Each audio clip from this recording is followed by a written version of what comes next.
Olá, estudante! Seja muito bem-vindo ao meu canal, Kelly aqui da Didasco falando. Mais um vídeo sobre as grandes obras literárias brasileiras. A gente vai falar hoje sobre uma obra que ela é obrigatória nos anos de 2025 e 2026 da FUVEST. Então, se você vai prestar o vestibular da USP, da Universidade de São Paulo, esse livro é obrigatório, ou seja, vão cair questões na prova sobre ele, ok?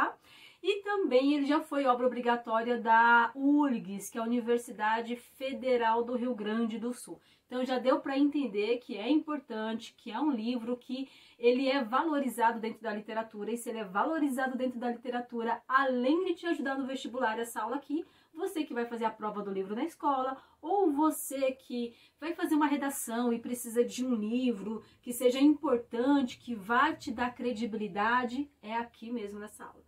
Já sabe, né? Papel e caneta na mão, que a nossa aula vai começar.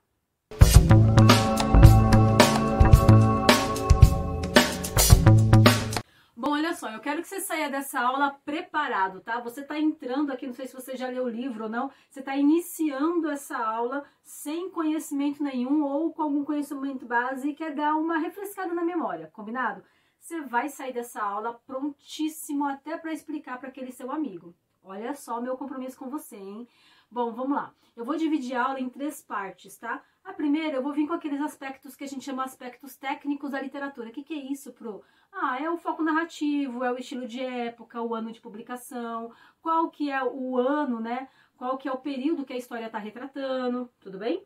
Segunda parte da história, eu vou vir com o enredo, com a historinha em si, é aquela parte da aula onde você vai conhecer os personagens, vai conhecer os pontos mais importantes da história, vai te ajudar a responder aquelas questões da prova, combinado?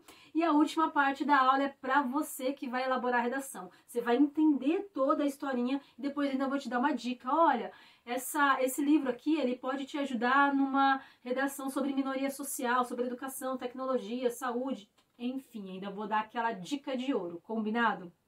Então vamos lá, pessoal. Eu vou para a primeira parte da aula. Tome nota aí, por gentileza.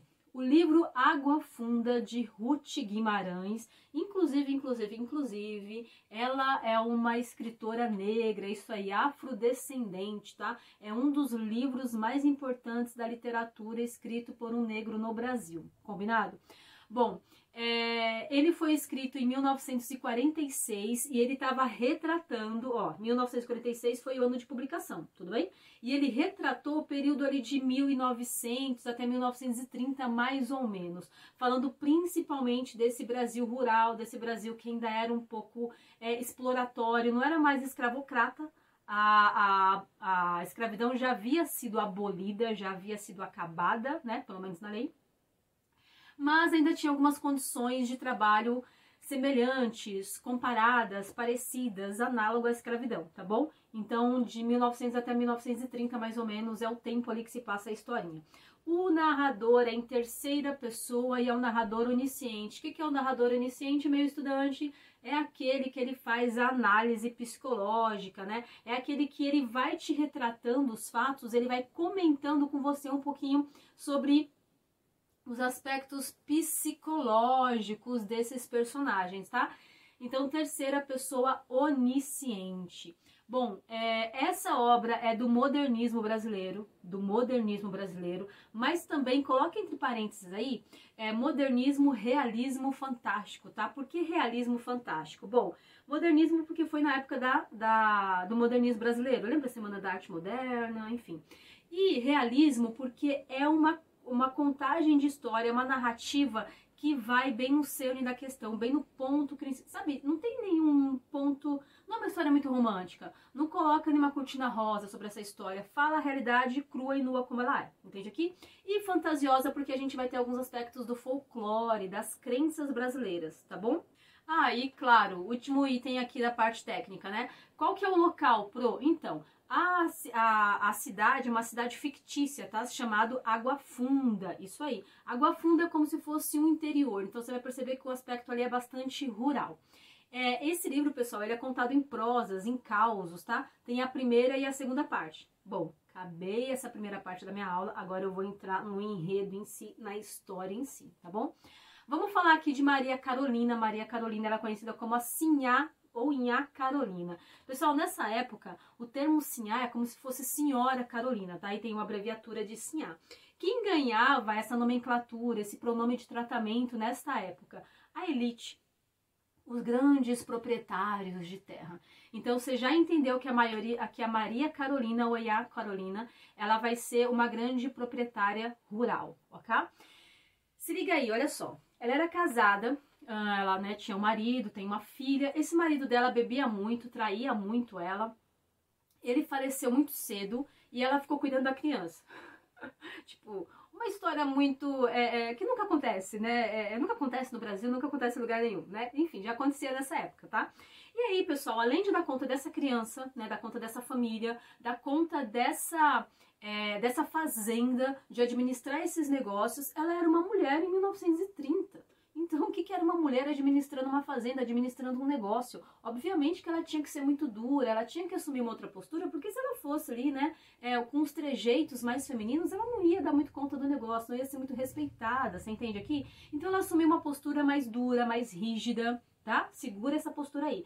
Ela tinha uma filha, a Gertrudes. A Gertrudes era o contrário da mãe. Era mais leve, sabe? Compare com duas pessoas que você conhece.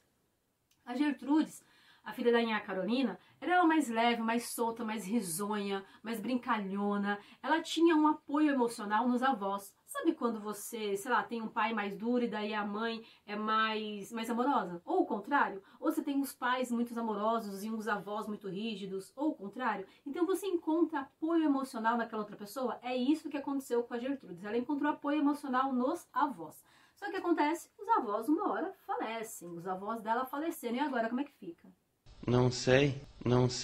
Antes dos avós dela falecerem, ela já estava namorando com o filho do capataz da fazenda. A capataz da fazenda era aquele capataz, era como se fosse um assistente. Era como se fosse uma segunda pessoa depois do dono da fazenda, entende aqui? Uma pessoa de confiança, tá? E ela namorava o filho desse capataz, ela namorava o Inácio. Depois que os avós dela faleceram, ficou muito difícil a relação dela com a mãe não aceitava que ela namorasse esse filho do capataz, porque afinal de contas era uma pessoa que não era da mesma classe social, certo? E o que acontece? Ela foge, tá? Quando ela foge, a Nhá Carolina, ela fica mais perdida ainda, porque, poxa, agora meu marido faleceu, minha filha fugiu, e o que vai acontecer agora? O braço direito dela, o capataz, ele vai embora. Por que ele vai embora? Porque ele ficou com vergonha. Pessoal, sabe quando, digamos aqui que a honra, né, é muito retratada aqui dentro desse livro, a honra das pessoas. Então ele ficou ali muito chateado, né, ficou com a honra magoada do filho dele ter fugido, ter feito aquele papelão, você entende aqui? E ele vai embora. E agora, terceiro item, né, então já sem o esposo, sem a filha e sem o braço direito dela. Ela vai tentar contratar vários capatazes, vários, mas vai ter dificuldade de encontrar alguém tão compromissado, tão respeitoso, tão responsável, tão disciplinado quanto esse capataz era, entende aqui? Até que ela encontra uma pessoa lá que era muito bom de lábia. Observação aqui, tá? Tome nota aí. Ela encontra um capataz muito bom de lábia. E ele vai, aos poucos, envolvendo aquela dura Nhá Carolina. Ele vai levando ela na lábia. Sabe, conhece alguém que tem uma lábia muito boa, que se relaciona, sei lá, tem uma amizade, enfim, com alguém que é mais duro, e essas pessoas acabam se dando muito bem? Ele vai levando muito essa Nhá Carolina aí, ó, digamos em banho-maria, dobra ela e coloca no bolso, entendeu aqui? Bom, e o que acontece?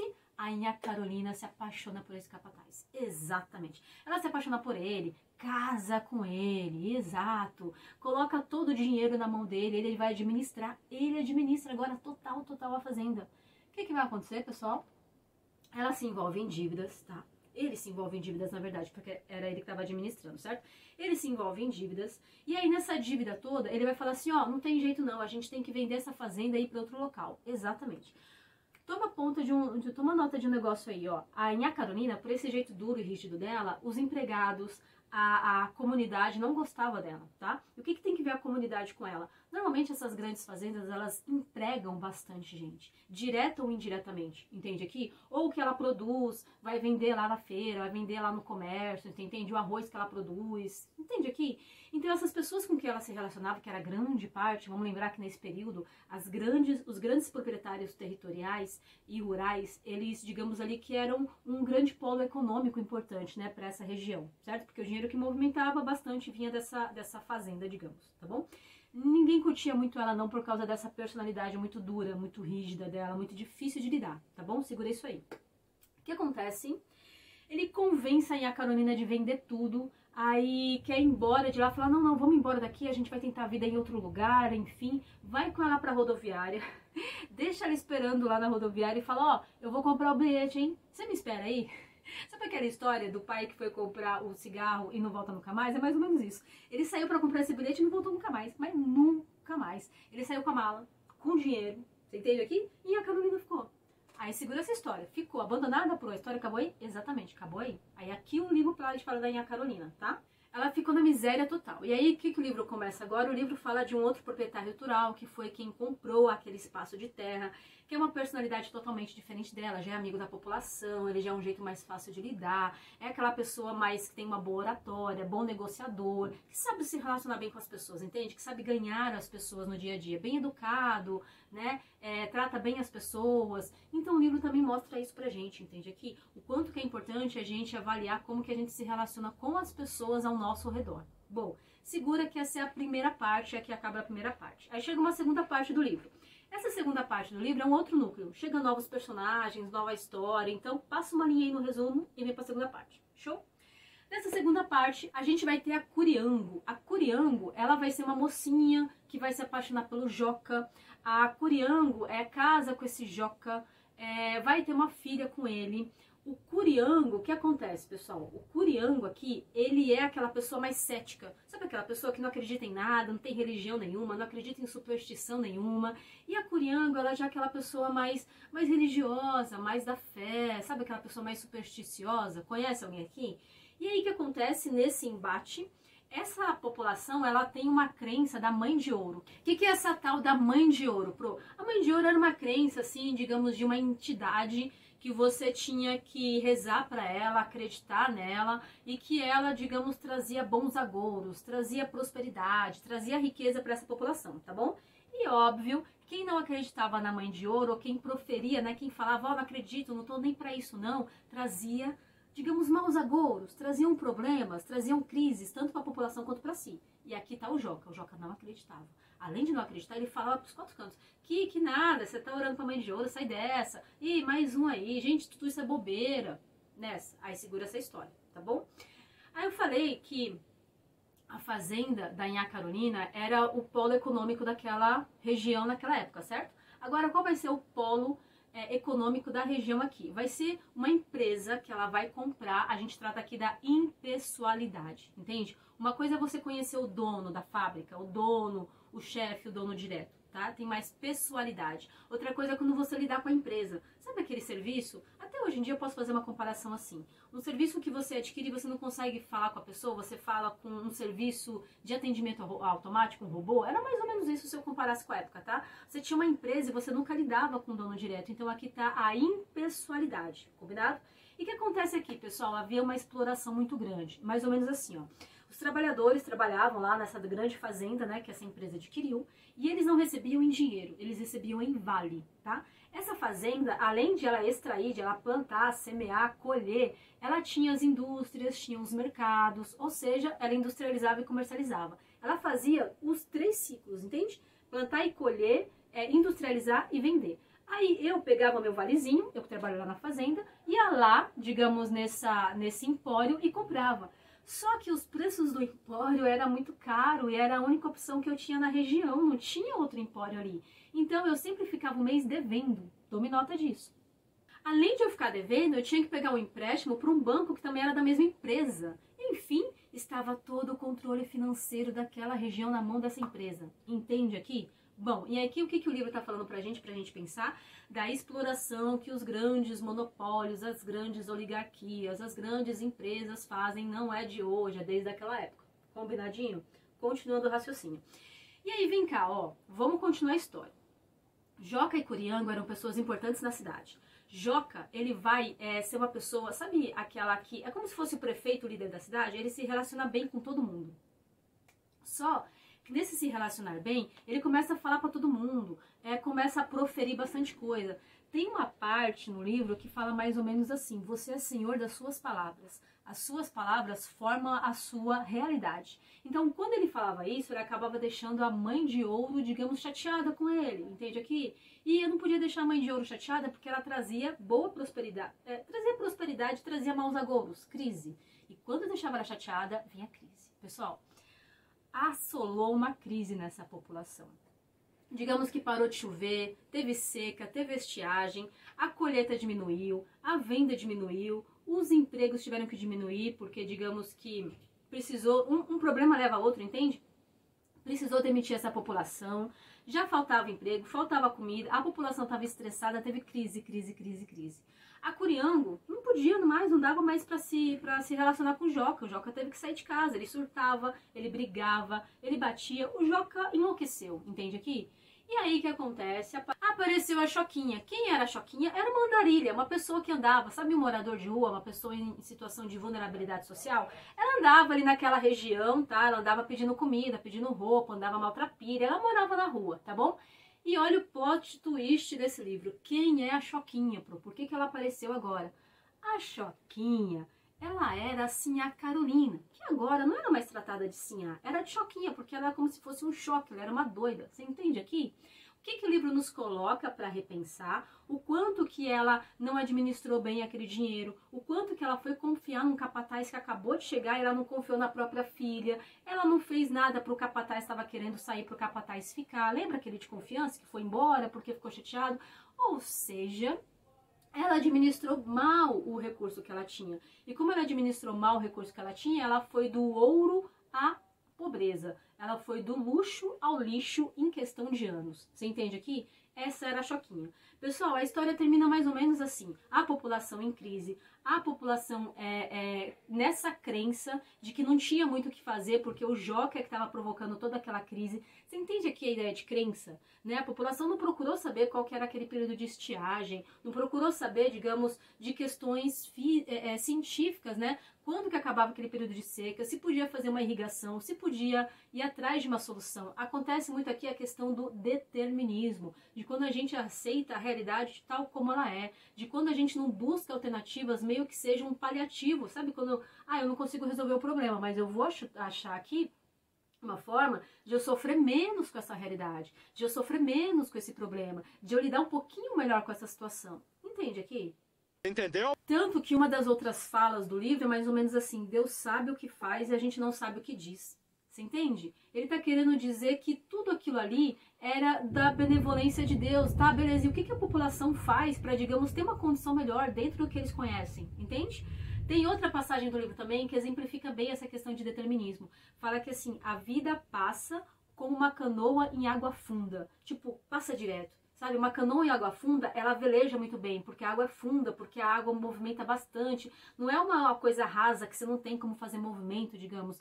Uma canoa em água funda, ela desliza, ela navega muito bem. Então a vida vai passar muito rápido, ó, se você não se tocar. Você entende aqui o que o livro também quer falar? Pessoal, só para finalizar agora a nossa última parte. Você que entendeu toda a historinha aqui, que viajou comigo, legal, Pro, mas em qual tema de redação que eu consigo colocar isso? Nossa, minoria social, pessoal.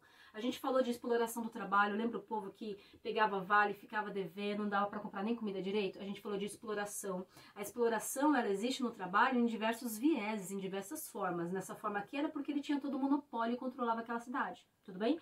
A gente falou de sustentabilidade. Olha, tinha um período de estiagem. É uma região que ela sofre ali por algumas questões de dificuldade, né? De climática. Mas será que não tem nenhuma forma de trazer irrigação para aquilo? Cadê a política pública para com isso? Cadê essa grande empresa que está lá retirando toda a riqueza da região, explorando a população e não pensa em investir na região, porque a região precisa viver, a região precisa ter vida, precisa ter movimento, precisa ter bons agouros, precisa ter prosperidade para que a empresa tenha também. Faz sentido para você? A gente também pode falar aqui do sistema de crenças, do quanto que a crença ela pode limitar uma população, limitar uma família, limitar umas pessoas, limitar uma sociedade, entende? E claro, não menos importante, a gente está falando de mobilidade social. Lembra que a Sinhá, ela tinha tanto medo de ir digamos, para pobreza, né? Para uma escassez financeira, caso a filha casasse com alguém mais pobre, que quem acabou não administrando bem o dinheiro foi ela e ela acabou indo para a pobreza. Você entende aqui que eu também falar dessa questão de mobilidade social, que é muito fácil você ganhar, é muito fácil você perder, entende? Ah, e ponto importante, anote aí, a capa foi desenhada por Tarsila do Amaral. Já deu para entender que a obra é importante também, né? E quem fez o prefácio foi Antônio Cândido. 2 nomes da arte da literatura brasileira. Bom, se eu fosse você, eu não ficava sem esse resumão para colocar na redação, hein? Fala pra mim se esse vídeo não merece a sua inscrição no meu canal, hein? Imagine aí, de segunda a sexta-feira tem material assim chegando pra você que já se inscreveu, né? Chegando pra você aí de forma simples, organizada, material caprichado, direto pra você sair da minha aula prontíssimo pra aquela prova, tá bom? E claro, se esse conteúdo fez sentido pra você, compartilha. Sabe aquele amigo, aquela amiga? Compartilha conhecimento, informação, conteúdo com ele, tenho certeza que ele vai te agradecer. E se tiver algum outro resumo de livro que você gostaria, manda aqui que eu venho no maior capricho, na maior boa vontade, elaborar para você, tá bom? Pessoal, agora sim, obrigada por hoje. Espero mesmo ter colaborado. E vai lá, gabarita essa redação.